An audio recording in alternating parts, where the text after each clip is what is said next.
भगवान ने सबका जीवन निश्चित किया, चींटी का, मक्खी का, मच्छर का और मनुष्य का, हाथी का, घोड़े का, ईश्वर के बनाए हुए ये सब है। तो ईश्वर ने सबकी उम्र निश्चित कर रखी है। तो उम्र पूरी होने पे कोई मरे तो कोई बात नहीं, लेकिन बीमारी से कोई नहीं मरना चाहिए पूरे देश में।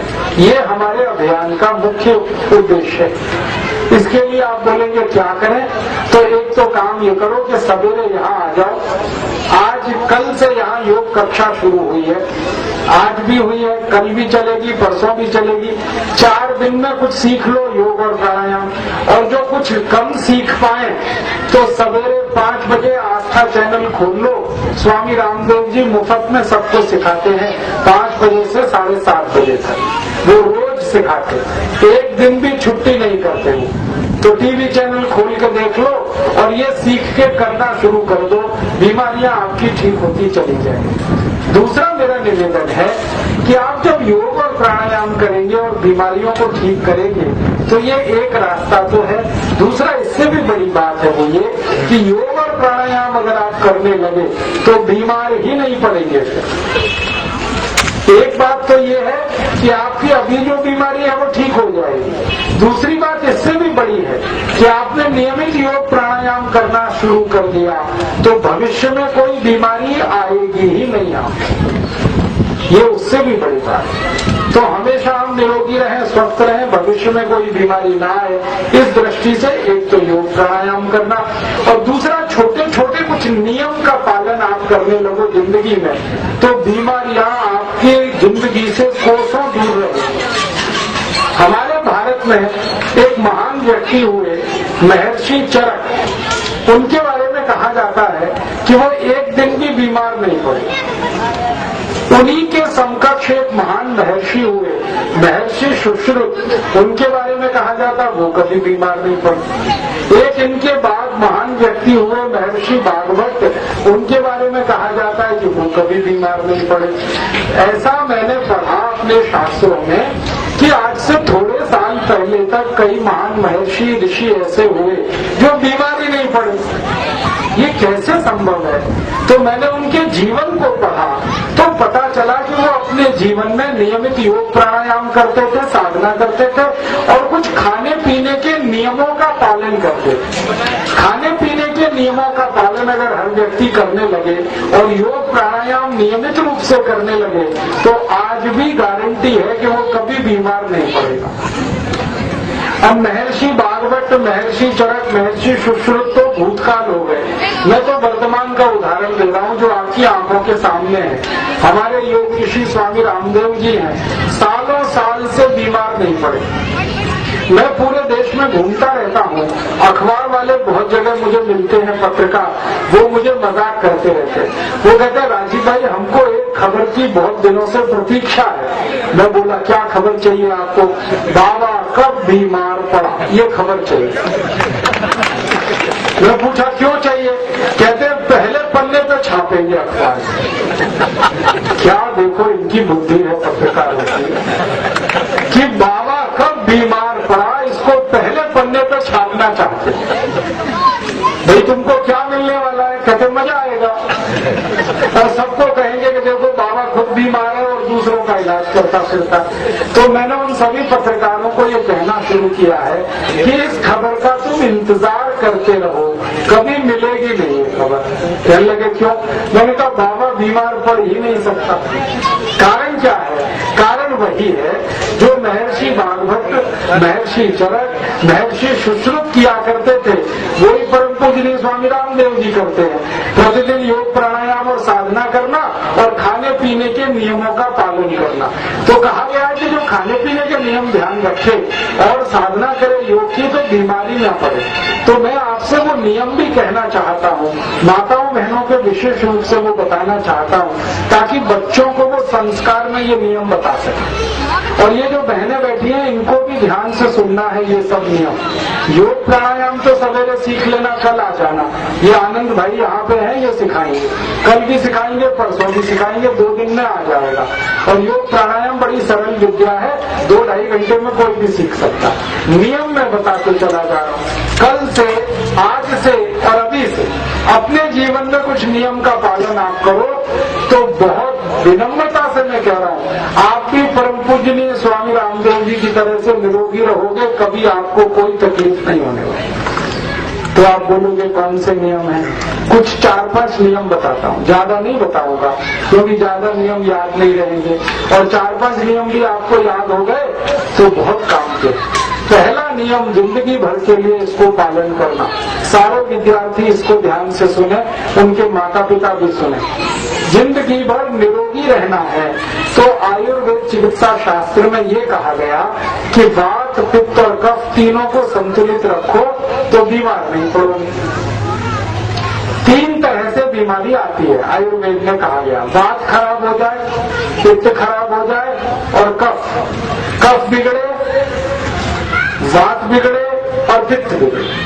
3 तरह से बीमारी आती है। मैंने थोड़ा अभ्यास किया तो पता चला वात जब बिगड़ता है तो सबसे ज्यादा बीमारी आती है, सबसे ज्यादा। और उन बीमारियों की संख्या है करीब 86, 80 और 86 बीमारियां आती हैं जब वात बिगड़ता है।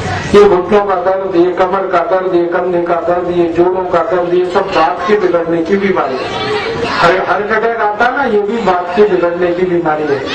ब्रेन हेमरेज हो जाए, वात के बिगड़ने की बीमारी है। पैरालिसिस हो जाए, वात के बिगड़ने की बीमारी।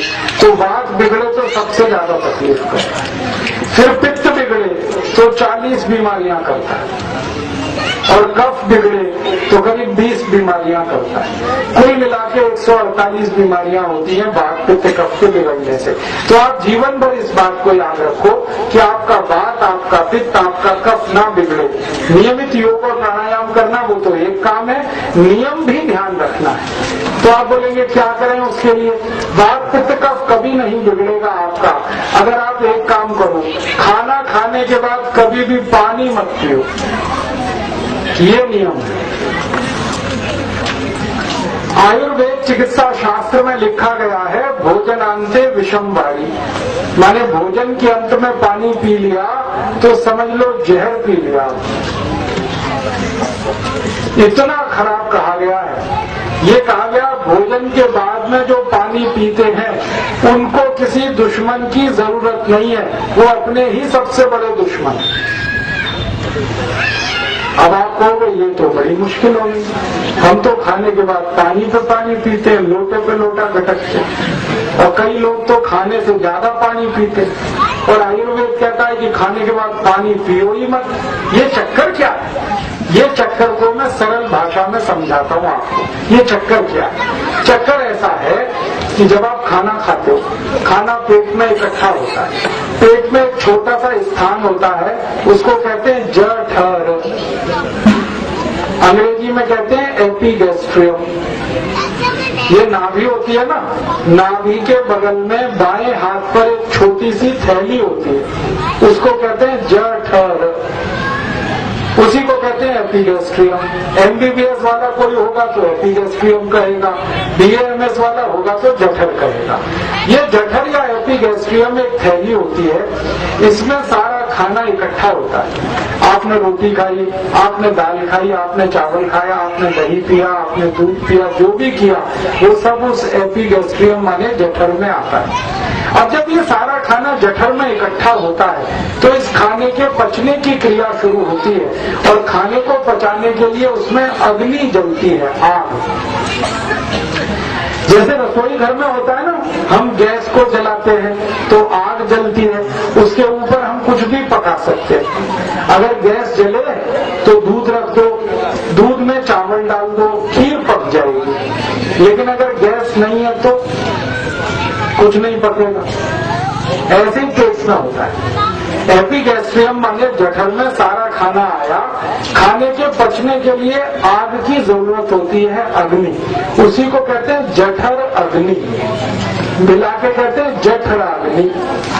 तो हम खाना खाते हैं, अग्नि जल जाती है, फिर खाने का पचना शुरू होता है। अब मुझे आप ये बताओ कि हमने खाना खाया, अग्नि जलना शुरू हो गई, खाना पचना शुरू हो गया, तभी हमने घटक घटक पानी पी लिया, क्या होगा?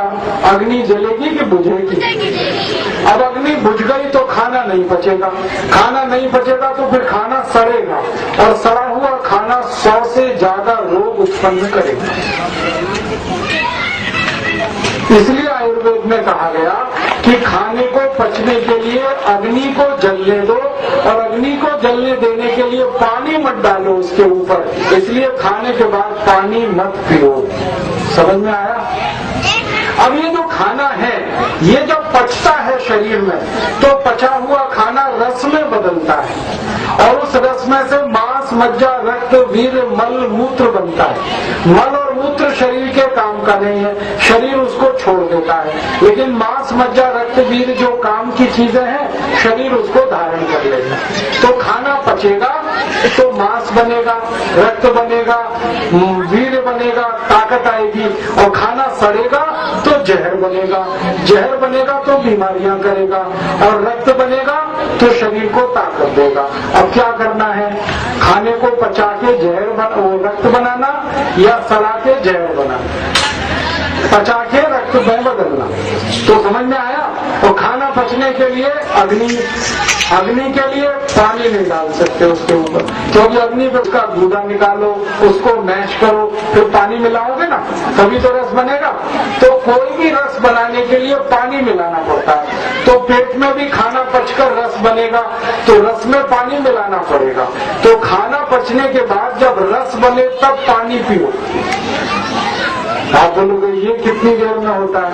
ये लगभग 1 से 1.5 घंटे में होता है। हमने 10 बजे खाना खा लिया तो 11 बजे के आसपास रस बनना शुरू हो जाता है, और 11:30 बजे तक वो बनता रहता है। तो 11 से 11:30 के बीच पानी पियो, मतलब 1 से 1.5 घंटे के बाद पानी पियो। खाना खाने के 1 से 1.5 घंटे के बाद ही पानी पीना। समझ में आ गया? फिर आप बोलोगे खाना खाते ही प्यास लगे तो क्या पीना?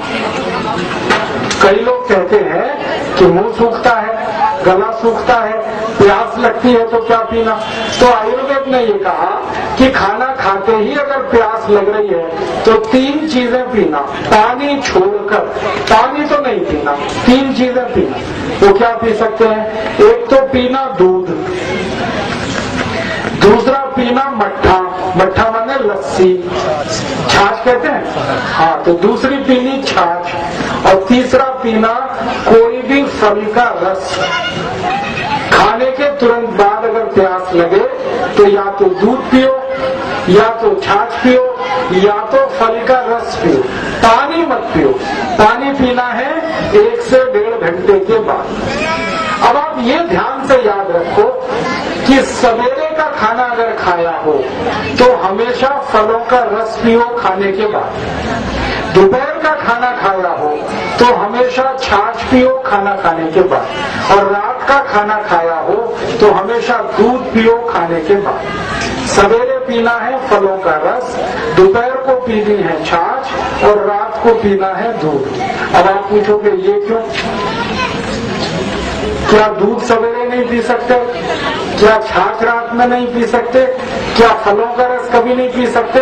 आयुर्वेद में ये कहा गया कि कोई भी चीज मन मर्जी से कभी भी खा पी नहीं सकते, उसके तरीके हैं, नियम। छाछ पीनी है तो दोपहर को ही पीना, दूध पीना है तो रात को ही पीना, और जूस पीना है तो सवेरे। कारण उसका ये है कि हमारे पेट में कोई भी चीज खाएं या पिए, उसको पचाने के लिए खास तरह के पाचक रस की जरूरत पड़ती है, जिसको MBBS वाले कहते हैं एंजाइम्स, और हम संस्कृत वाले कहते हैं पाचक रस। एंजाइम्स माने पाचक रस। अगर दूध पीना है, दूध को पचाने के लिए पाचक रस चाहिए। दही खाना है, दही को पचाने के लिए पाचक रस चाहिए। जूस पीना है, जूस को पचाने के लिए पाचक रस चाहिए। तो जूस को पचाने वाला जो पाचक रस है वो पेट में सवेरे सवेरे ही बनता है। इसलिए आयुर्वेद कहता है कि सुबह जूस पियो। दही और छाछ को पचाने वाला पाचक रस दोपहर को बनता है, इसलिए आयुर्वेद कहता है कि लस्सी या छाछ दोपहर को पियो। और दूध को पचाने वाला पाचक रस शाम को बनता है, इसलिए कहा गया है दूध शाम को पियो। तो सवेरे का खाना खाने के बाद जूस पियो, दोपहर का खाने के बाद लस्सी छाछ, और रात का खाने के बाद दूध पियो। समझ गए? अब आप ये कहोगे जूस तो बड़ा महंगा है, कहाँ से लाए इतना पैसा? तो सबसे सस्ता जूस है नींबू की शिकंजी बनाते। नींबू ले लो पानी में घोल लो, थोड़ी उसमें गुड़ मिला लो और थोड़ा नमक डाल लो, शिकंजी तैयार हो गई। सुबह के खाने के बाद तुरंत आप शिकंजी पी सकते हो, दोपहर के खाने के बाद छाछ पी सकते हो और रात को दूध पी सकते हो। ठीक है। अब एक आखिरी सवाल, आपके मन में ये आ सकता है कि खाने के पहले पानी पिए क्या? तो आयुर्वेद कहता है खाने के पहले पेट भर के पानी पियो, लेकिन 48 मिनट पहले पियो। खाना अगर 10 बजे खाना है तो 9:12 से पेट भर के पानी पी सकते हो, खाने के पहले। खाने के बाद कब पीना है? कम से कम 1 से 1.5 घंटा। ठीक है। पहले पीना है तो 48 मिनट। 48 मिनट में पता है क्या होता है? जितना पानी आप पिएंगे वो सब पच लेता है, पेट खाली रहता है 48 मिनट। पानी को कहाँ कहाँ जाना है शरीर में 48 मिनट में सब जगह चला जाता है। इसलिए खाने के पहले पानी 48 मिनट से पिए। अब आपके मन में और एक प्रश्न आ सकता है कि मैंने थोड़ी देर पहले कहा कि खाने के तुरंत बाद पानी नहीं पीना, लेकिन मैंने ही कहा कि खाने के तुरंत बाद जूस पी लेना, तो जूस में तो पानी है। खाने के पहले पानी पी सकते हैं, खाने के बाद नहीं पीना, लेकिन मैंने कहा कि लस्सी पी लेना, छाछ पी लेना, छाछ में तो पानी ही पानी है, दही तो थोड़ा ही होता है। और दूध पीने का बोला, दूध में तो 97%, 96% पानी होता है, 4% ही फैट होता है। ये चक्कर क्या? एक तरफ आयुर्वेद कह रहा पानी मत पियो, दूसरी तरफ आयुर्वेद कह रहा जूस पी लो, लस्सी पी लो, दूध पी लो। ये समस्या क्या है? ये समस्या सीधी सी है, वो ये कि पानी जो अकेला होता है ना वो खतरनाक है। पानी जब किसी चीज में मिल जाता है तो बिल्कुल खतरनाक नहीं रहता। पानी का अपना गुण है। पानी के बारे में एक गाना लिखा गया इस देश में, पानी रे पानी तेरा रंग कैसा, फिर जिसमें मिला उस जैसा। तो पानी को दही में मिला दो तो पानी दही जैसा हो जाता है, पानी को दूध में मिला दो तो दूध हो जाता है, पानी को जूस में मिला दो तो जूस जैसा हो जाता है। तो खाने के बाद अकेले पानी नहीं पीना है, जूस वाला पानी पी सकते हैं। समझ गए? अकेला पानी पीना है तो 1 घंटे 30 मिनट के बाद। ये एक बात कितने लोगों को समझ में आ गई? जरा हाथ उठाओ। अरे वाह, सबको समझ में आ गई। बस, पानी का अपना गुण है। पानी के बारे में एक गाना लिखा गया इस देश में, पानी रे पानी तेरा रंग कैसा, फिर जिसमें मिला उस जैसा। तो पानी को दही में मिला दो तो पानी दही जैसा हो जाता है, पानी को दूध में मिला दो तो दूध हो जाता है, पानी को जूस में मिला दो तो जूस जैसा हो जाता है। तो खाने के बाद अकेले पानी नहीं पीना है, जूस वाला पानी पी सकते हैं। समझ गए? अकेला पानी पीना है तो 1 घंटे 30 मिनट के बाद। ये एक बात कितने लोगों को समझ में आ गई? जरा हाथ उठाओ। अरे वाह, सबको समझ में आ गई। बस, परम पूजनीय स्वामी जी इस नियम का पालन बताते हैं कि वो 15-16 वर्ष के थे तब से कर रहे हैं, और यही उनके स्वास्थ्य का सबसे बड़ा राज है। अभी तक बीमार नहीं हुए, कारण उसका एक ही है कि खाने के 1-1.5 घंटे बाद ही पानी पीते हैं। अब आप भी आज से ये नियम चालू करो। मैं भी इस नियम का पालन करता हूँ 18 साल से, और 18 साल से मैं बीमार नहीं पड़ा। हाँ, पिछले 18 साल में मैंने 3 लाख किलोमीटर का प्रवास किया पूरे देश में। अगर आप भारत की परिक्रमा करो तो 3 बार कर ली मैंने। हाँ, और ये परिक्रमा की है, हवाई जहाज से की है, रेल से की है, कार से की है, पैदल भी की है, साइकिल से भी की है, मोटरसाइकिल से भी की है, बैलगाड़ी से भी की है, खच्चर पे भी की है, गधे पे भी बैठ के की है, घोड़े पे भी बैठ के की है, ऊँट पे भी बैठा हूँ। एक बार जैसलमेर गया था, ऊँट पे यात्रा की, तो सब तरह से यात्रा की है। और आपको हैरानी होगी, 18 साल की इस यात्रा में एक दिन भी मेरे पीठ में दर्द नहीं हुआ, पाँव में दर्द नहीं हुआ, पेट में दर्द नहीं हुआ, बीमार नहीं पड़ा, हॉस्पिटल नहीं गया कभी। कारण उसका एक ही है, इस नियम का पालन मैं भी करता हूँ, खाने के 1.5 घंटे बाद ही पानी पीता हूँ। आप ही करोगे तो बीमारी खत्म, पक्का? अच्छा, अब ये सबको बताना है। जो यहाँ नहीं आए हैं वो बहुत दुर्भाग्यशाली हैं। तो उनको भी बताना है। क्यों बताना है? क्योंकि आपको मोक्ष में जाना है और मोक्ष की शर्त है पहले खुद बीमारी से बाहर आ जाओ, फिर दूसरों को ठीक करो, तभी मोक्ष मिलेगा। इसलिए अपने तक सीमित मत रखना है इसको, दूसरों को भी बताना। ठीक है, ये एक नियम हो गया। अब दूसरा बताऊं? दूसरा नियम आयुर्वेद का है कि पानी कभी भी पीना पड़े तो घूंट घूंट भर के ही पीना। एक साथ बिटावट पानी नहीं पीना। ये बहुत गलत तरीका है पानी पीने। लोटा मुंह में लगाया और जब तक खाली नहीं होता हम हटाते नहीं, ये तरीका नहीं लेना पानी पीने का। इस तरीके से पानी का सबसे ज्यादा तकलीफ आपके ही शरीर में आती है। आयुर्वेद में कहा गया जो घटाघट पानी पीते हैं घुटनों का दर्द उन्हीं को होगा, कमर का दर्द होगा, दांत के रोग होंगे। तो पानी घटाघट नहीं पीना। कैसे पीना? ऐसे पीना जैसे गर्म दूध पीते। गर्म दूध कैसे पीते हैं? एक एक घूंट भर के पीते हैं ना, ऐसे ही पानी पीना। एक घूंट पानी पिया, थोड़ी देर रुके, फिर दूसरा घूंट पिया, फिर रुके, फिर तीसरा घूंट, फिर चौथा घूंट, घूंट घूंट भर के पानी पीना। आप बोलोगे क्यों? कारण बता दो। हमारा जो मुंह है ना, इसमें हमेशा लार बनती है, मालूम है? थूक लार। एमबीबीएस वाले इसको स्लाइवा कहते हैं, सेलिवा, स्लाइवा, हम लोग हिंदी वाले लार कहते हैं। ये जो लार है ना, ये सबसे ज्यादा कीमती चीज है। आपको मालूम है इसकी कीमत कितनी है जो आप फोकट में थूकते रहते हो? हाँ, मैं इसकी कीमत बताना चाहता हूँ आपको। पहली बार जब मैं अमेरिका गया तब मुझे इसकी कीमत पता चली। अमेरिका में एक बहुत बड़ा संस्थान है, तो पता है क्या करता है?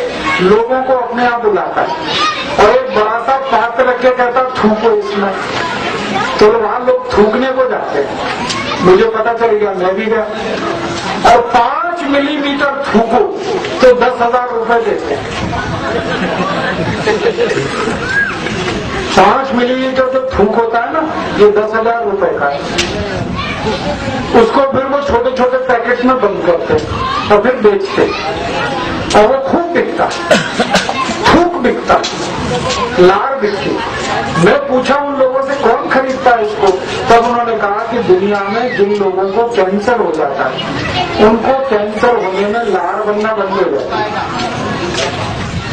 आपने सुना है कैंसर के मरीज को कुछ भी खिलाओ तो सब कुछ उलट देता है। जब कैंसर चौथी अवस्था में पहुंचता है ना, तो वो आदमी पानी भी नहीं पी पाता, दूध भी नहीं पी पाता, कुछ भी पिलाओ तो उलट देता, क्योंकि मुंह में लार बनना बंद हो जाती है। लार नहीं है ना तो कोई चीज अंदर नहीं जाती, सब बाहर निकलती है। तो जिनके मुंह में लार बनना बंद हो जाती है उनके मुंह में ये नकली लार डाली जाती है और ये 10,000 रुपए की 5 मिलीग्राम आती है। इसको आप फोकट में थूकते हैं, तो आज से थूकना बंद करें। मैं माताओं बहनों भाइयों को सबको ये कहना चाहता हूँ, आदमी को छोड़कर कोई जानवर नहीं थूकता कभी।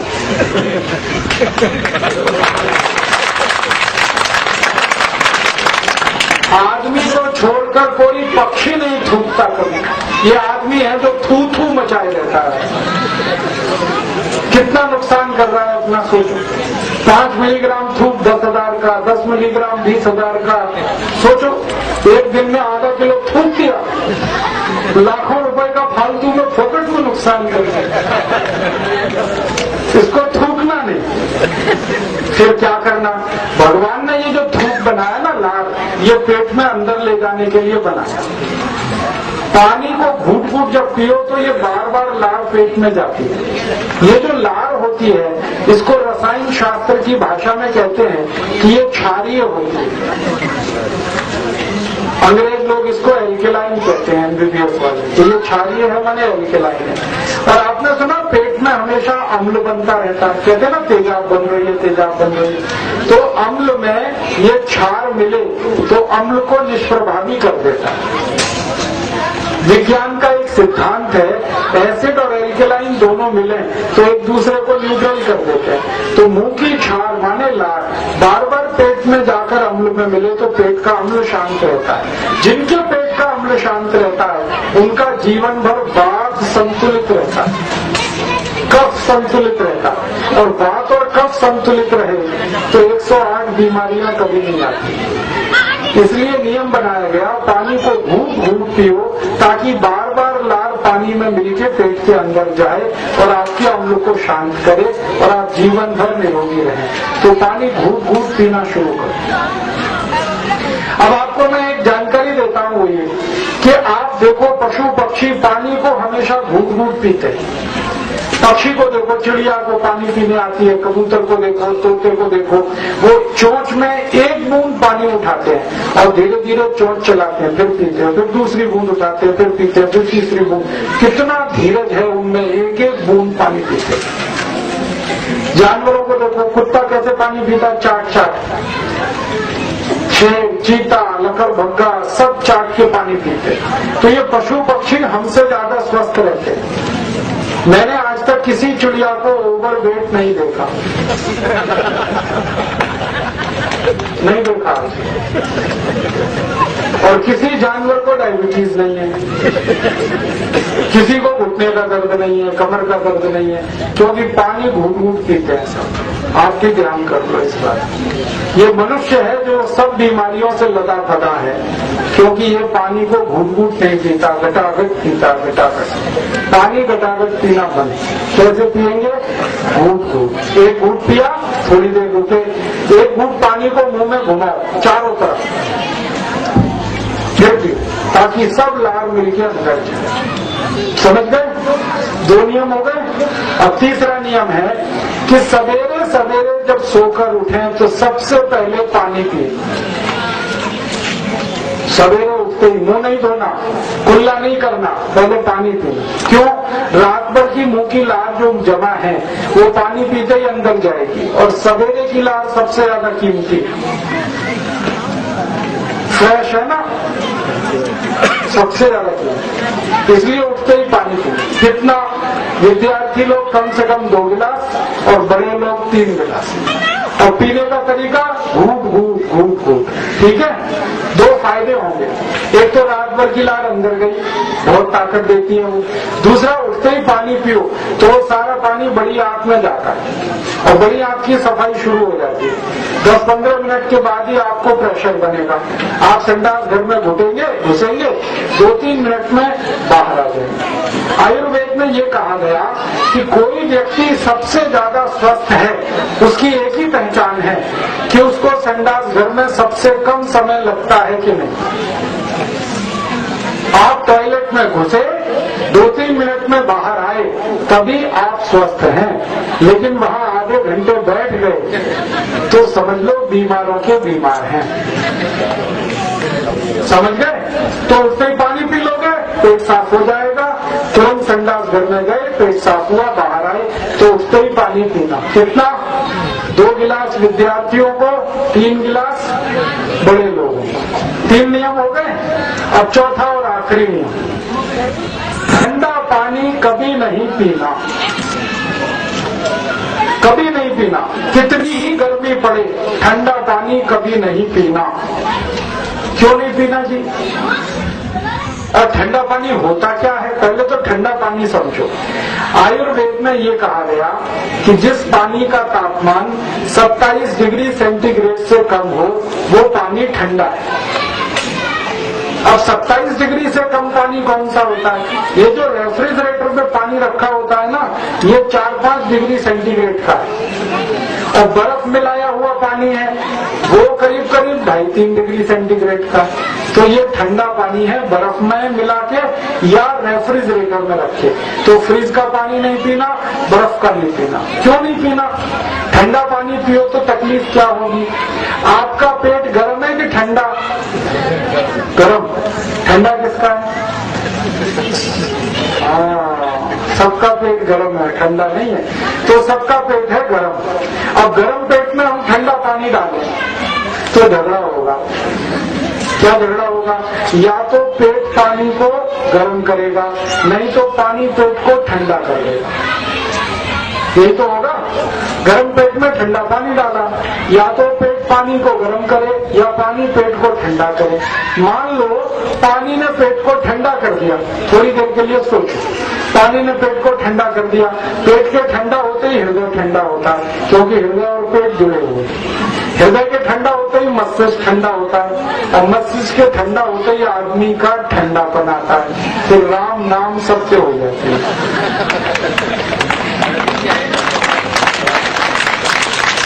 और आप सब माताएं बहनें जानती हैं ना, आदमी जब ठंडा होता है तो घर के बाहर फेंक देते हैं, निकाल के, घर में नहीं रखते हैं क्या? जब तक आदमी का शरीर गर्म है तब तक उससे लिपट लिपट के रोते हैं, ठंडा होते ही दूर से प्रणाम करना शुरू कर देते हैं। हाँ, और इतना दूर से प्रणाम करते हैं कि फिर हैरानी होने लगती है कि ये सगे लोग हैं। समझ लो ठंडे शरीर की इज्जत नहीं है।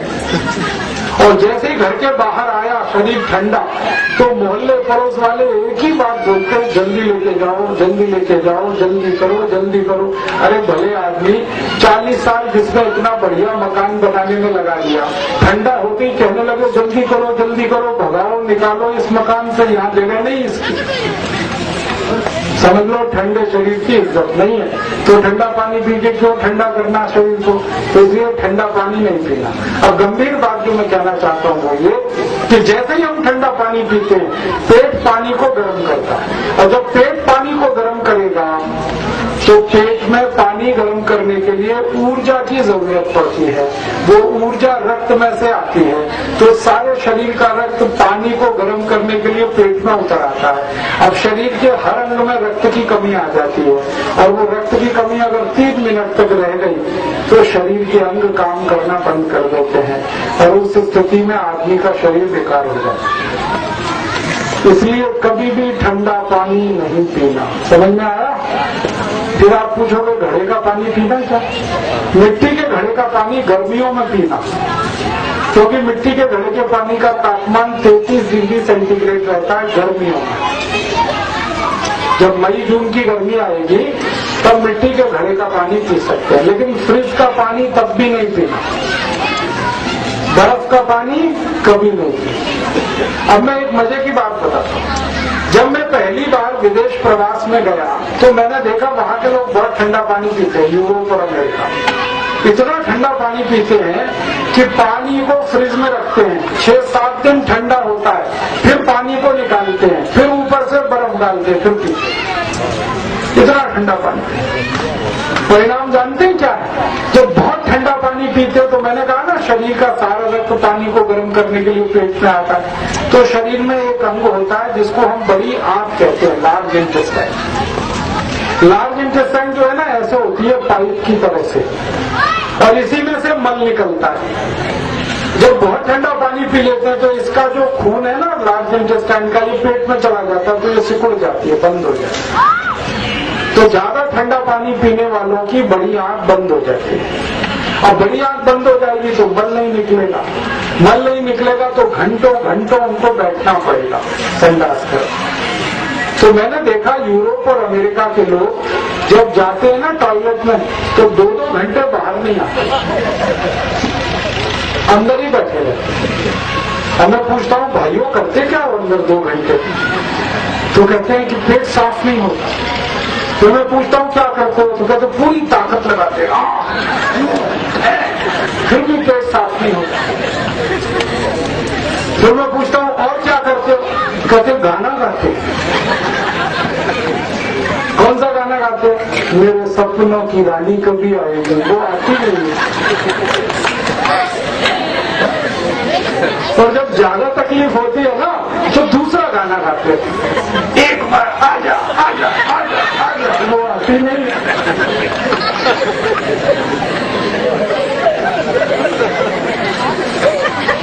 समस्या पता है क्या है?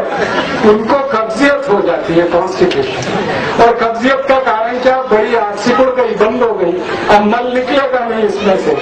ये समस्या कहाँ से शुरू हुई? ठंडा पानी पीने से। तो आप लोग पियोगे ठंडा पानी? हाँ, गाना गाना पड़ेगा फिर।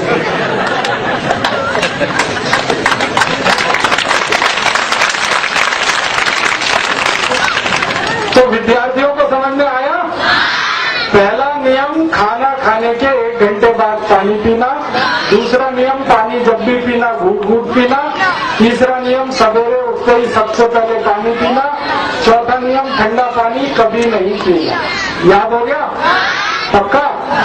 चलो, अब आज से इसका पालन शुरू। माताएं भी करेंगी इसका पालन। और माताओं को निवेदन है कि घर के बच्चों को ये नियम संस्कार में डालें। अब आज से माताएं क्या करेंगी? खाना परोसने के समय पानी नहीं रखेंगी। पानी रख देते हैं ना, ये बंद कर दो। जिनको पीना है खाने के पहले पिला दो। कितनी देर पहले? 48 मिनट। खाने के पहले 48 मिनट जब हो तो खूब पेट भर के पानी पी लो। 1 लोटा 2 लोटा। पीने का तरीका ध्यान रखना, फिर खाने के समय पानी नहीं पिएंगे। खाना खा के 1.5 घंटा हो जाए फिर पानी पिएंगे। ठीक है? बस ये 4 नियम जो पालन करे जिंदगी में बीमार ना पड़े। मैं एक 5वां नियम भी बता दूं। स्वामी जी उसका पालन करते हैं इसलिए बता दूं। ये तो 4 नियम का भी पालन करते हैं, वो ये 5वां और करते हैं। जब खाना खाओ तो खाने को इतना चबाना जितने आपके दांत हैं। 32 दांत है तो 32 बार चबाओ। रोटी का एक टुकड़ा मुंह में रखो और गिन गिन के 32 बार चबाओ। खूब चबा चबा के खाओ। इतना चबाओ कि वो खाना पानी हो जाए और शरीर में उतर जाए।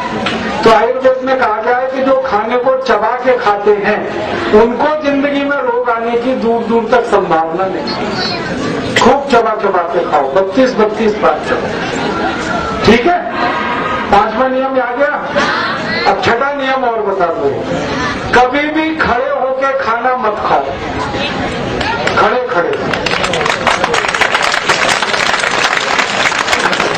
ये आयुर्वेद में कहा गया है कि खाना कभी भी मनुष्य को खड़े होके नहीं खाना।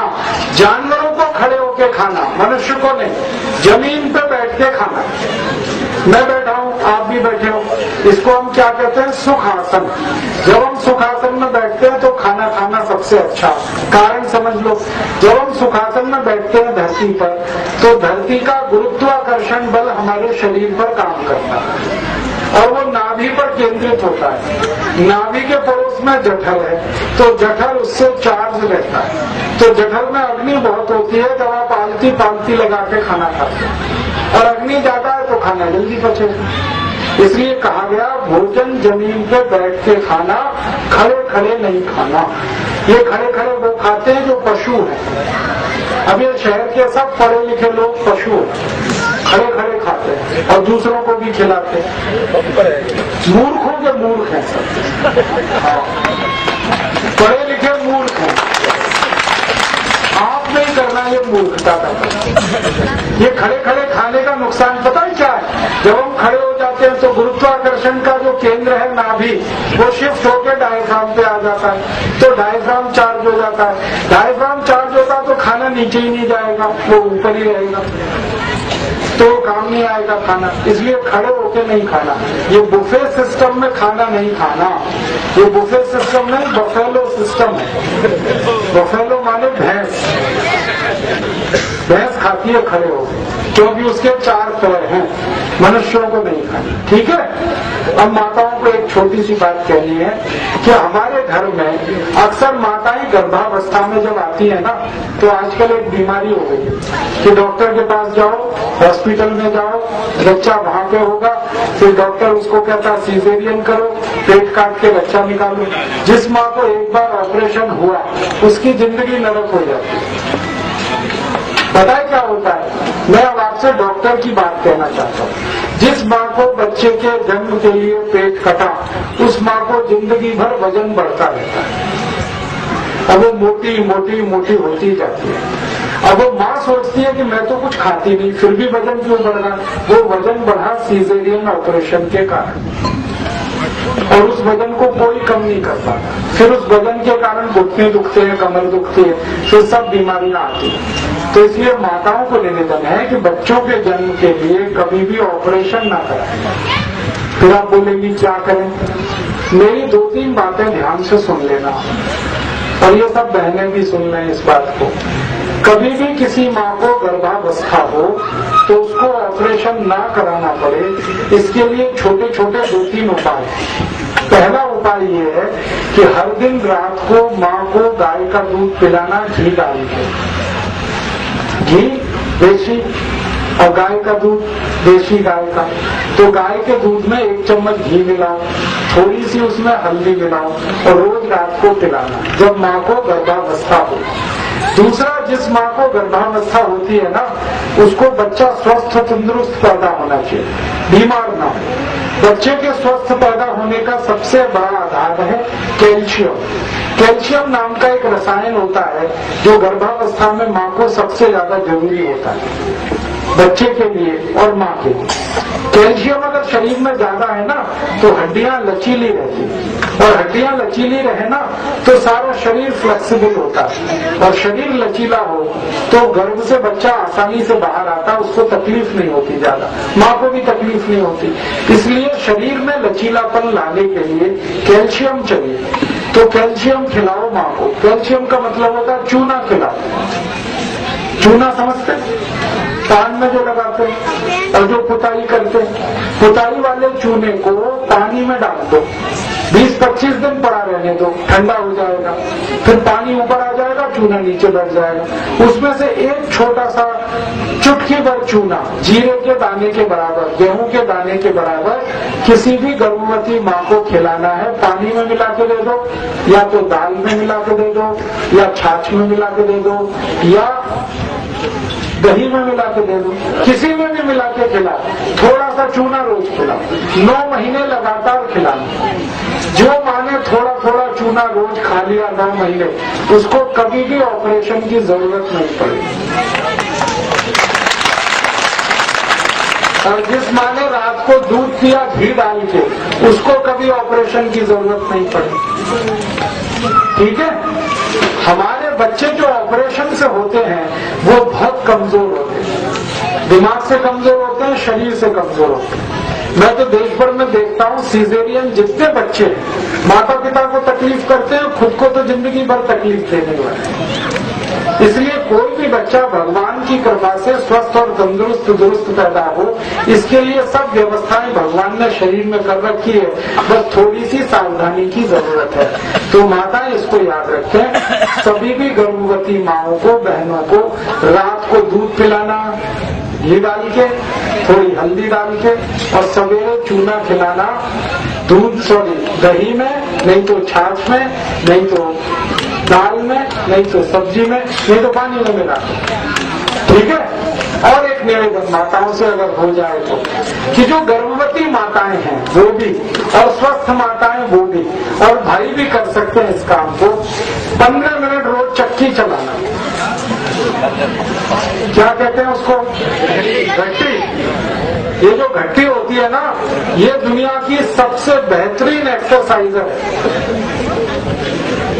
इस घट्टी को चला के मैंने देखा, इस घट्टी को चलाने में सबसे ज्यादा दबाव पड़ता है पेट पर, और माँ के पेट में गर्भाशय होता है। तो बार बार जब हम घट्टी चलाते तो गर्भाशय जो है ना, एक तो क्लॉकवाइज और एक एंटी क्लॉकवाइज दोनों तरफ घूमता है। और 15 मिनट रोज आपने ये घुमा दिया तो बच्चा तो एकदम स्वस्थ दुरुस्त और तंदुरुस्ती होगा, और बिना माँ को तकलीफ के होने वाला है। क्योंकि गर्भाशय में फ्लेक्सिबिलिटी अगर है किसी भी माँ के, तो बच्चा तो आराम से बाहर आएगा। तो 15-20 मिनट माताएं घट्टी चलाएं, अगर गर्भावस्था में है तो, स्वस्थ हैं तो भी चला सकते हैं। और भाई लोग घट्टी इसलिए चलाएं कि पेट अंदर हो जाएगा सवा। ये आजकल सबकी टोन बाहर निकल आई है। माताओं का पेट बाहर आए तो समझ में आता है वो गर्भावस्था में है। ये पुरुष किस चक्कर में पेट बाहर है? इनकी टोन बाहर क्यों आनी चाहिए? तो ये अंदर जाना चाहिए पेट, और अंदर ले जाने का सबसे सरल उपाय है घंटी चलाओ, 15 मिनट चलाओ, लेकिन रोज चलाओ, सब पेट अंदर चला जाए। और सबसे गंभीर बात माताओं से मुझे जो कहनी है वो ये कि ये घंटी खाली मत चलाना। हाँ, इसमें कुछ गेहूं डाल देना, कुछ चना डाल लेना, पिस तो जाएगा, कम से कम आटा तो आ ही जाएगा 15 मिनट में। खाली चलाओगे तो कुछ नहीं होने वाला। गेहूं डाल के चलाओ तो आटा आ गया, चना डाल के चलाओ तो बेसन आ गया। ये जो ताजा आटा होता है ना, ये दुनिया की सबसे अद्भुत चीज है। विज्ञान की जानकारी आज के समय की जो ये कहती है वो ये कि आटा जितना ताजा है, रोटी उतनी ज्यादा दुरुस्त और तंदुरुस्त है। आटा जितना पुराना है, रोटी उतनी खराब है। अब ये शहरों में पिसा पिसाया आटा मिलता है, 3-3 महीने पुराना, इसको खा के सबके पेट खराब हुए। पहले तो माताएं रोज सवेरे 4 बजे उठती थी, घंटी चलाती थी, आधा 1 किलो आटा पीस लेती थी, सुबह काम आता था, शाम को चलाया, शाम को काम आता था, किसी के पेट इतने खराब नहीं थे। जब से ये आटा आ गया पैकेट वाला, पेट खराब कभी से हो। तो अगर आप घंटी चलाओ और 15 मिनट में मैंने देखा आधा किलो गेहूं आराम से पिस जाता है, आधा किलो चना पिस जाता है, उतना आटा एक समय के लिए काफी है, दूसरे समय चला लो उसके लिए काफी है। तो ताजा आटा जितना आप खाओगे, शरीर उतना ही दुरुस्त और तंदुरुस्त रहने वाला। आटे के बारे में आयुर्वेद में कहा गया कि पिसने के 48 मिनट के अंदर उसकी रोटी बन जानी चाहिए, रोटी बनने के 48 मिनट के अंदर उसको खा लेना चाहिए। अगर इतना कर पाए तो बहुत अच्छा है। और मुझे लगता है गांव में तो ये सब कर सकते हैं, क्योंकि घंटी गांव में जिंदा है। ये शहर वालों को मरने दो, कटने दो, क्यों आप उनकी चिंता करते? वो तो मूर्खों के मूर्ख हैं, उनको कितना भी समझाओ वो मानने वाले नहीं है। वो घंटे नहीं चलाएंगे, वो जिम में जाएंगे, 2-2 घंटे मूर्खों की तरह से उस पर चलेंगे, पसीना बहाएंगे, लेकिन 15 मिनट घंटी चलाने में शर्म आती है उनको। तो उनकी जाने दो, वो तो दिमाग खराब हो गया अंग्रेजी पढ़ के सबका। आपका दिमाग अभी भी दुरुस्त है, तंदुरुस्त है, क्योंकि अंग्रेजी आपने नहीं पढ़ी। समझ नहीं माता है। अब 1-2 बात और माताओं से कहनी है वो ये कि आप जो तेल खाती है ना, तेल के बारे में आयुर्वेद ये कहता है कि वात के सभी रोगों को संतुलित रखने के लिए तेल, पित्त के सभी रोगों को संतुलित रखने के लिए देशी घी, और कफ के सभी रोगों को संतुलित रखने के लिए शहद, ये 3 चीजों का सेवन अति आवश्यक है। फिर से सुनिए, वात के रोगों को ठीक रखने के लिए तेल, पित्त के रोगों को ठीक रखने के लिए देशी घी, और कफ के रोगों को ठीक रखने के लिए शहद। अब शहद ना मिले तो उसकी जगह गुड़ लिख लो, गुड़। तो कफ ठीक रहे तो इसके लिए गुड़ खाओ, पित्त ठीक रहे इसके लिए देशी घी खाओ, और वात ठीक रहे इसके लिए तेल खाओ। अब तेल कौन सा खाना ये मुझे बता। हमारे घर में तेल निकालने के लिए अगर मशीन है, घर में नहीं गाँव, घर में तो शायद तेल की मशीन कोई नहीं लगाता, गाँव में तो होती है, क्या कहते कोलू, घानी। तो गाँव में जो घानी चलती है उस पर निकाला हुआ तेल सबसे अच्छा। ये बाजार से डिब्बे वाला तेल लाते हैं ना, ये जहर।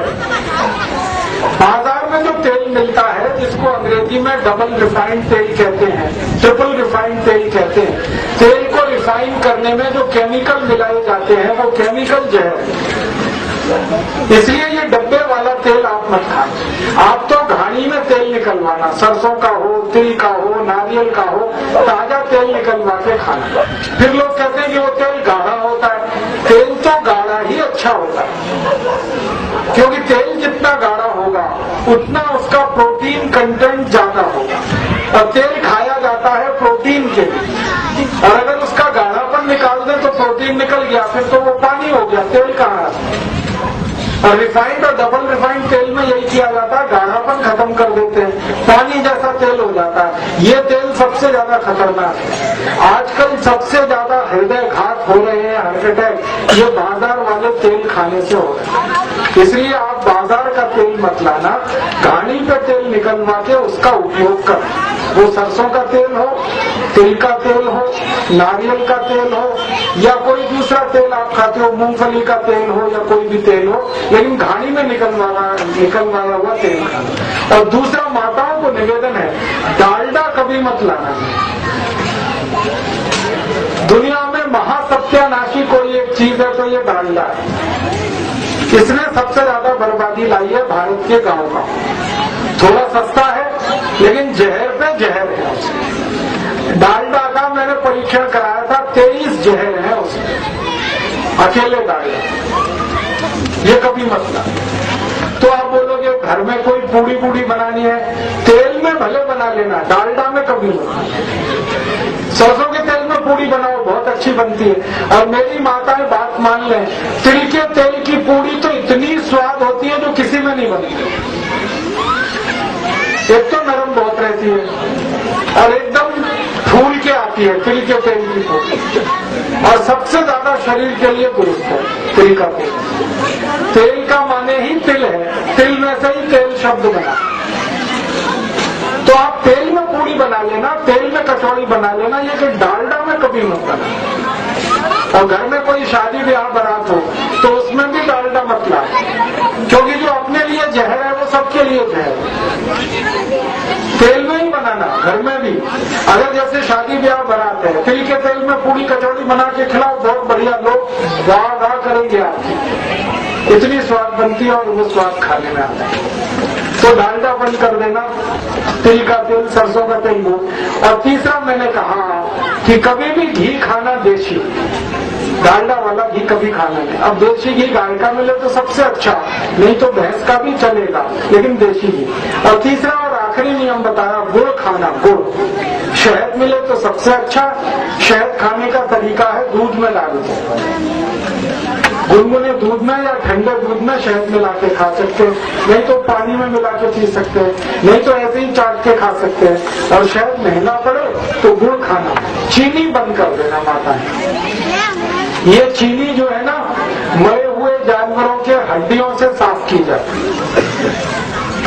आप अगर शाकाहारी हैं और चीनी खा रहे हैं तो रोज आपके मुंह में मांस जा रहा है, क्योंकि जानवरों को काटने के लिए कत्ल खाने चलते हैं सारे देश में। उन कत्ल खानों में जानवरों को काटते हैं, 10 करोड़ जानवर कटते हैं इस देश में हर साल। उनका मांस निकलता है, बाजार में बिक जाता है, हड्डियां निकलती हैं, हड्डियों को ये चीनी मिले खरीद के, और हड्डियों का पाउडर बना के चीनी को साफ करते हैं, फिर वो चीनी आपके पास आती है।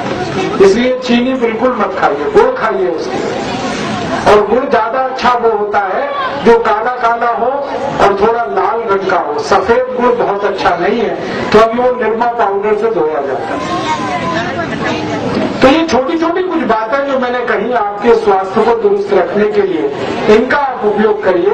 एक तो बात किसान भाइयों से कहनी है, अगर कोई यहाँ खेती करने वाले किसान हैं तो, कि आप खेत में कभी भी यूरिया डीएपी नहीं डालना, क्योंकि ये यूरिया डीएपी सुपर फॉस्फेट ये बहुत खराब जहर है। इस जहर के नुकसान ही नुकसान है, फायदा कुछ नहीं। सबसे बड़ा नुकसान ये है, मिट्टी खराब होती जाती है। आपने एक साल 1 बीघा खेत में 1 कट्टा यूरिया डाला, अगले साल 2 कट्टे डालने पड़ेंगे, फिर अगले साल 3 कट्टे डालने पड़ेंगे, फिर 4, फिर 5, वो बढ़ता ही जाता है, कम नहीं होता। और कट्टे पे कट्टा डालें तो एक दिन मिट्टी पूरी बंजर हो जाती है। मैं पूरे देश में घूमता हूँ, पंजाब में लाखों एकड़ जमीन खराब हो गई है यूरिया डीएपी। दूसरी खराबी क्या है कि ये जो यूरिया डीएपी आप खेत में डाल देते हो, ये यूरिया डीएपी सब मिट्टी में घुलता है 99%, और मिट्टी में घुल गया तो जो पौधे की जड़ है उसमें आ जाता है, और पौधे की जड़ आया तो तने में आता, तने से फल में आ जाता, फिर फल को आप खाओगे आपके शरीर में आ जाता वो यूरिया डीएपी, और उसी के कारण अब कैंसर जैसी बीमारियां फैल रही हैं। और तीसरा नुकसान ये है कि यूरिया डीएपी बहुत महंगा है। पहले 70 रुपए का एक कट्टा आता था, अब 270 रुपए का कट्टा हो गया। और यूरिया डीएपी का चौथा बड़ा नुकसान है कि मिट्टी को पानी ज्यादा लगता है। अगर यूरिया डीएपी डाला, कम पानी में फसल नहीं होती, और आपके यहाँ पानी की बहुत कमी है। आप यूरिया डीएपी डालोगे पानी बहुत खर्च होगा।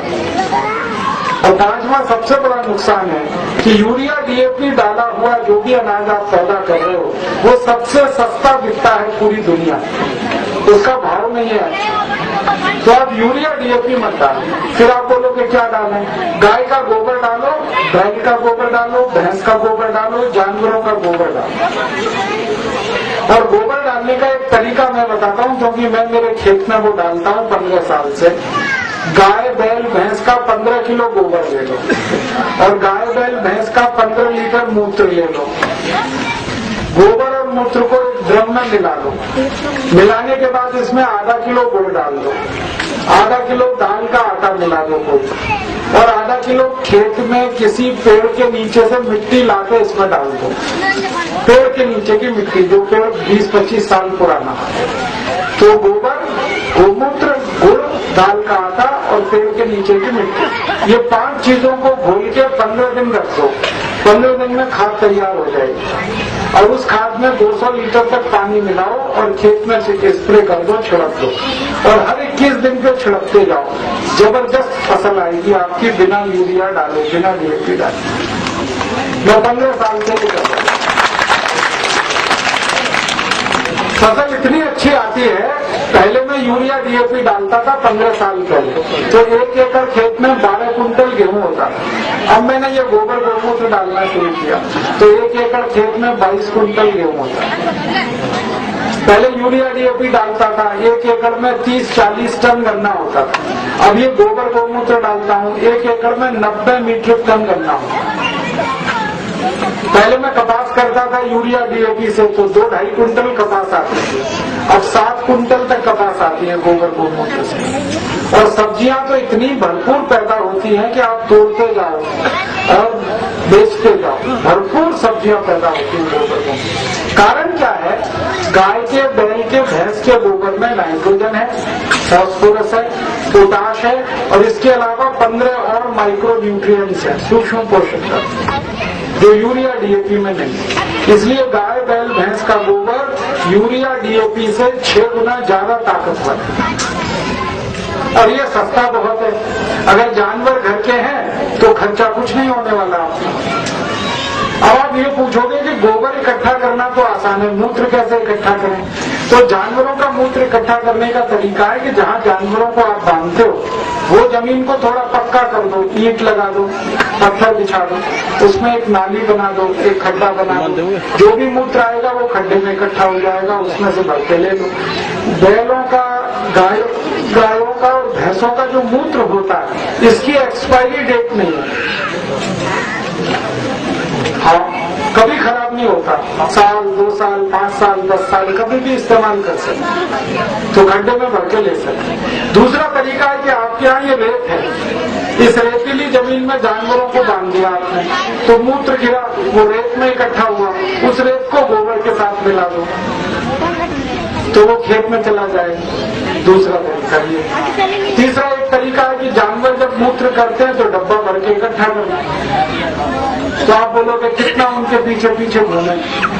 तो पीछे अगर नहीं घूम सकते तो ये रेत जानवरों के नीचे डाल के रखो, सब मूत्र रेत में इकट्ठा हो जाएगा, रेत मूत्र को अवशोषित कर लेता है, फिर उस रेत को गोबर के साथ मिला के खाद में डाल। समझ गए? तो गोबर गोमूत्र की खेती करो यूरिया डीएपी पर। तो एक मैंने आपको हिसाब बताया कि भारत के लोग बीमार न पड़े तो 7 लाख करोड़ बचता है। भारत के किसान अगर यूरिया डीएपी न डालें तो 5 लाख करोड़ उसका अलग बचता, 12 लाख करोड़ साल की बचत हम कर सकते।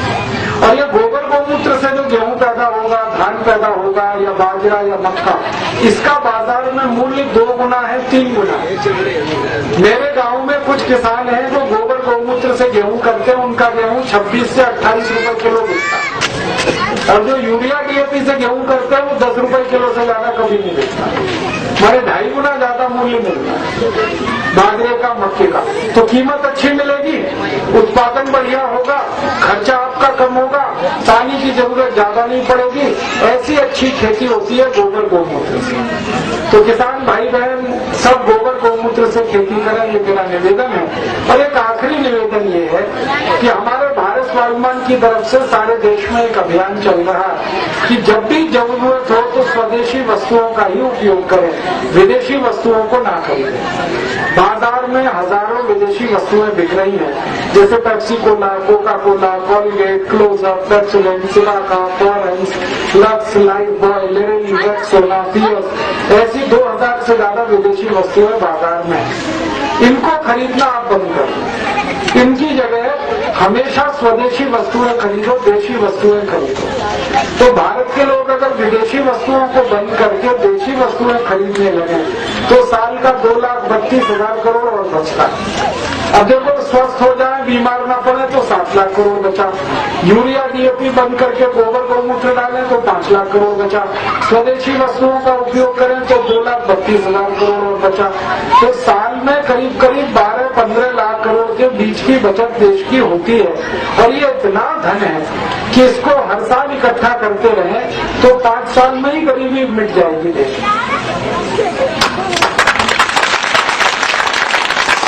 गरीबी मिटाने के लिए 50 लाख करोड़ चाहिए और हर साल हम 15 लाख करोड़ बचा सकते हैं। 3-4 साल में ही गरीबी मिट जाती है। तो गरीबी मिटाने के लिए कोई विदेशों में भीख मांगने की जरूरत नहीं है, देश में व्यवस्थाओं को बदल के ही गरीबी मिटाई जा सकती है। तो भारत की गरीबी मिटे, भारत की बेरोजगारी मिटे, भारत की भुखमरी मिटे, भारत समृद्धशाली बने, भारत संपन्न बने, सुसंस्कृत बने, समृद्धशाली बने, इसी का अभियान है भारत स्वाभिमान अभियान। और इस अभियान में एक और बात हम कर रहे हैं, वो ये कि जो भ्रष्टाचार हो रहा है पूरे देश में, इस भ्रष्टाचार को भी रोकना है। और भ्रष्टाचार में जो लोग लगे हुए हैं इन सबको फांसी के फंदे पर चढ़ाना है। पूरे देश में हम एक अभियान चला रहे हैं कि भ्रष्टाचार करने वाले जो लोग हैं उनको एक ही सजा होनी चाहिए, मृत्यु दंड। उनके लिए फांसी का फंदा ही होना चाहिए। आज हमारे देश में कानून ऐसे हैं कि भ्रष्टाचारियों को कोई सजा नहीं मिलती। आप जानते हैं, मुकदमे चलते ही रहते और भ्रष्टाचारी छुट्टा सांड की तरह से देश को चलते ही रहते। ये व्यवस्था बंद करानी। जिसने भी भ्रष्टाचार किया, रिश्वत ली, घूस ली और सिद्ध हो गया तो 3 महीने में उसको फांसी हो जानी चाहिए।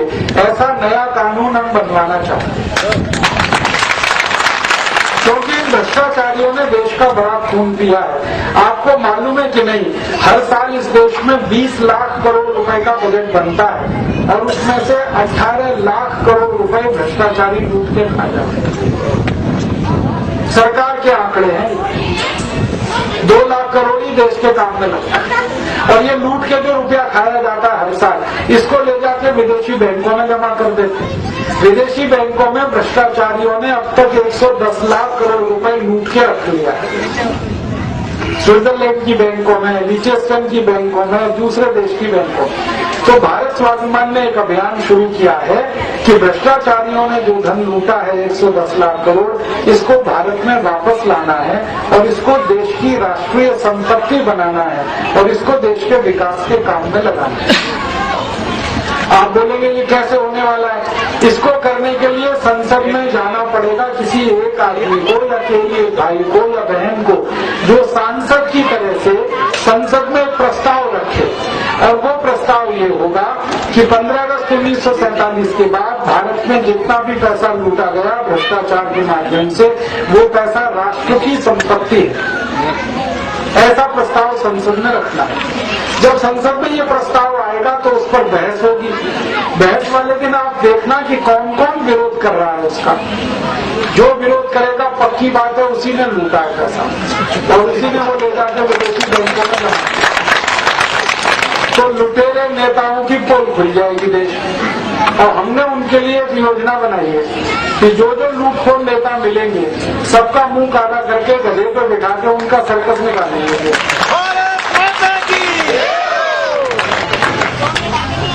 कभी कभी तो हमारे कार्यकर्ता इतने गुस्से में आते हैं, वो कहते हैं राजीव भाई ये तो कुछ नहीं है, इससे भी आगे की सजा देंगे। ये लूटखोर भ्रष्टाचारियों को बिजली के तारों से उल्टा लटकाएंगे, फिर नीचे आग जला के उसमें मिर्ची का पाउडर घोपेंगे, तब दूसरों को समझ में आएगा कि लूट क्यों नहीं करनी। कभी कभी मेरे दिल उसमें आता है कि सब भ्रष्टाचारियों को पानी के एक जहाज पे भर के हिंद महासागर में डुबो देंगे। इन्होंने बड़ा खून दिया है देश को। तो ये भ्रष्टाचारियों से देश को मुक्त कराना, इनका पैसा वापस लाना, संसद में कानून बनाना, ये कानून बनाने के लिए एक सांसद चाहिए। तो स्वामी जी ने कहा कि 4 साल में कोई तो मिलेगा माई का लाल जो संसद में ये प्रस्ताव रखेगा।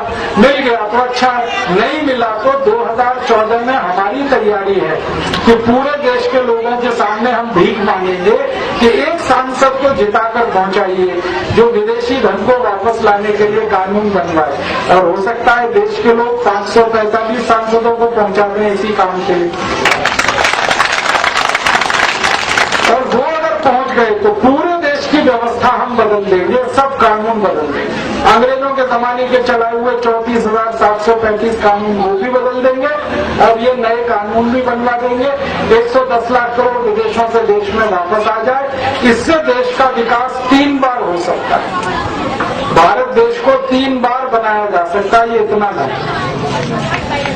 एक गांव को बिजली दे सकते हैं, हर गांव में रोजगार हो सकता है, हर गांव में सड़क हो सकती है, हर गांव में हॉस्पिटल, डॉक्टर, चिकित्सा हो सकती है, हर गांव में स्कूल, कॉलेज हो सकते हैं। सारे विकास के लिए 50 लाख करोड़ चाहिए और 110 लाख करोड़ विदेशों से आ जाए।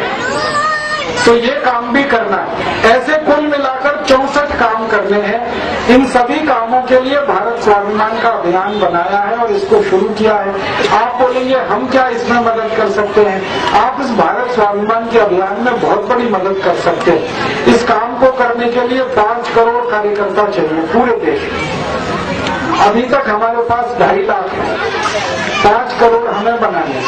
तो आप इसके कार्यकर्ता हो जाइए, इस भारत स्वाभिमान के सदस्य हो जाइए, इसमें शामिल हो जाइए। इसके लिए एक फॉर्म है, वो आपको मिल जाएगा, यहीं आपको बंटवा दिया जाएगा। वो फॉर्म में नाम, पता, फोन नंबर दे दीजिए भर के, और उसमें 51 रुपए का दान है जो आप हमारे ट्रस्ट को देंगे और आप हमारे मेंबर हो जाएंगे। 51 रुपए का दान देके कोई भी सामान्य सदस्य हो सकता है और 1100 रुपए का दान करके विशेष सदस्य हो सकता है। तो आप 51 या 1100 आपकी क्षमता पर है, आप इसके सदस्य बन जाइए। हमारी संख्या हमें 5 करोड़ करनी है। 5 करोड़ जिस दिन संख्या हो जाएगी उसी दिन हमारे सारे सपने पूरे हो जाएंगे। कैसे? आप जानते हो भारत में कोई भी अच्छा काम कराना हो तो बहुमत चाहिए। अल्पमत में यहाँ कोई काम नहीं होता। हर काम को करने के लिए बहुमत चाहिए और बहुमत के लिए लोगों की ताकत चाहिए। तो आपके पास जो ताकत है वो आप भारत स्वाभिमान में शामिल करा दें अपनी ताकत, तो हमारा बहुमत हो। भारत की सब पार्टियों के पास 4 करोड़ सदस्य हैं। हमारे अकेले संगठन के पास जब 5 करोड़ हो जाएंगे तो सब पार्टियां एक तरफ, हमारा संगठन एक तरफ। हम जो चाहेंगे वही काम इस देश में होगा। उसके लिए आपको इस संगठन से जुड़ना है, जुड़कर इसकी ताकत बढ़ानी है और ताकत बढ़ा के इस काम को कराना है। इसी काम के लिए परम पूजनीय स्वामी रामदेव जी ने ये भारत स्वाभिमान बनाया है। हम सब इसी सहयोग में उनके साथ लगे हुए हैं। आप भी हमारे सहयोगी हो जाएं, ऐसी विनम्र भावना से मैं आपके पास आया।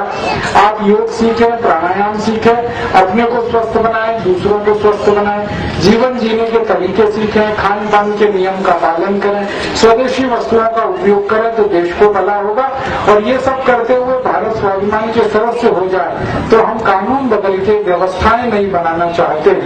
उसी के लिए आप सबके सामने ये निवेदन है, आप इसे स्वीकार करेंगे तो ये काम जल्दी होगा और दूसरे लोगों को इसमें शामिल कराएंगे तो और जल्दी होगा।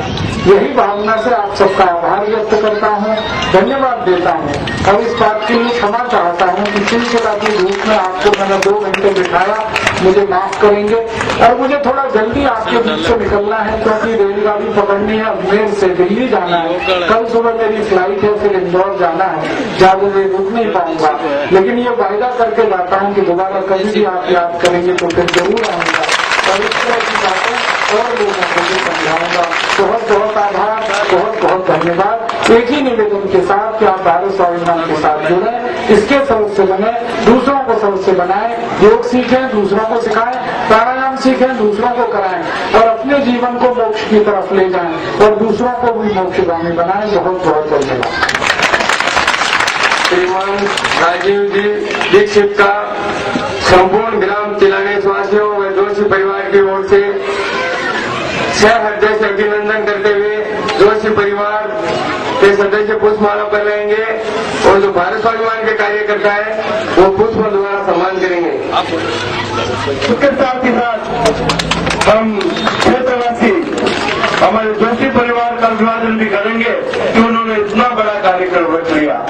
ये जरूर सिखा रहा कि कुछ प्रचार कम हुआ, जनता ने लाभ कम लिया। अगर प्रचार ज्यादा होता बहुत बड़ी जनता आज ये लाभ ले सकती थी। तो आज इस अवसर पर पधारे सभी महानुभावों का इस तिलाने क्षेत्र की जनता की ओर से मैं हार्दिक आभार ज्ञापित करता हूँ। धन्यवाद।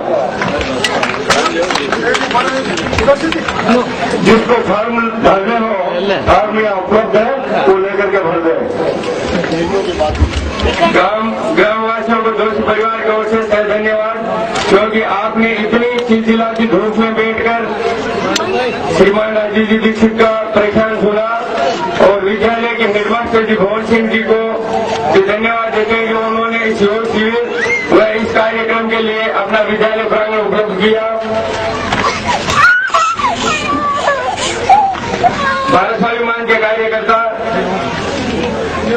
जल्दी से आके श्रीमान राजीव जी दीक्षित का सम्मान करेंगे पुष्प गुच्छों द्वारा। और नेगाना ग्राम से जितने भी भाई बंधु पधारे उन सभी को तिलाने ग्रामवासियों की ओर से